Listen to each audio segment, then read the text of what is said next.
कानबाईना road म्हणजे आमना खानदेशनी दिवाळी. Good afternoon everyone. तर सूर्यनारायणाचे रोड सकाळीच झालेले मागच्या व्हिडिओमध्ये तुम्ही बघितलंच होतं. मग चला लागूया कानबाई मातीच्या रोडच्या तयारीला.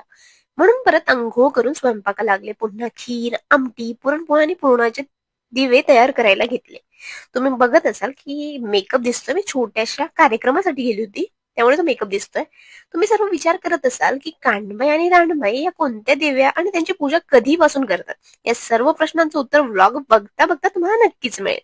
असं म्हणतात, कानबाई आणि रानबाई ह्या अनुक्रमे राधा आणि चंद्रावली देव्या होत्या. वानाच्या नावाने कानबाई बसवली जाते असा अपप्रचार आहे, पण या उत्सवाला 5,000 वर्षांची परंपरा आहे.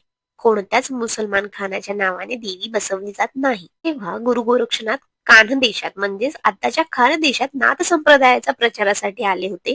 त्यांनी बघितलं की सदर प्रांतातील सर्व लोक हे कानबाई व रानबाई या दोन देवींचे भक्त आहेत. आणि जेव्हा त्यांना या देवींबद्दल कळल्यावर आपण दोघे या देवींचे बंधू असून त्यांचे भक्त आहोत असं त्यांनी स्वीकार केले.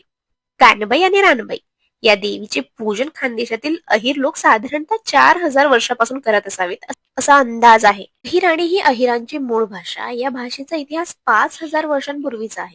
अहिरांची अर्थात यादवांची 5,000 वर्षांपूर्वीची इला वर्षी भाषा आणि सध्या बोलली जाणारी अहिराणी भाषा यांच्यात बरेचसे साम्य.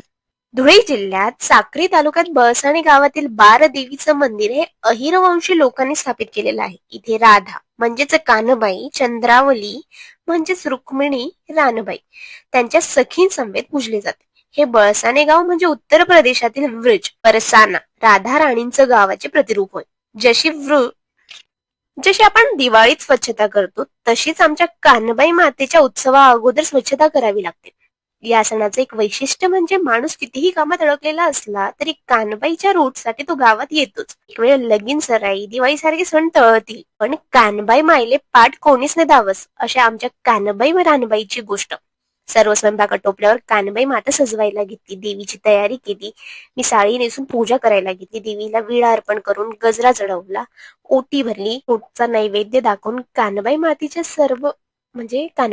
सर्व कुटुंबियांसमवेत आरती केली, देवीला प्रार्थना केली. कानबाई माता जशी आमच्यावर कृपादृष्टी ठेवते तशी तुमच्या आणि तुमच्या सर्व परिवारांवर ठेवो अशी देवीला प्रार्थना.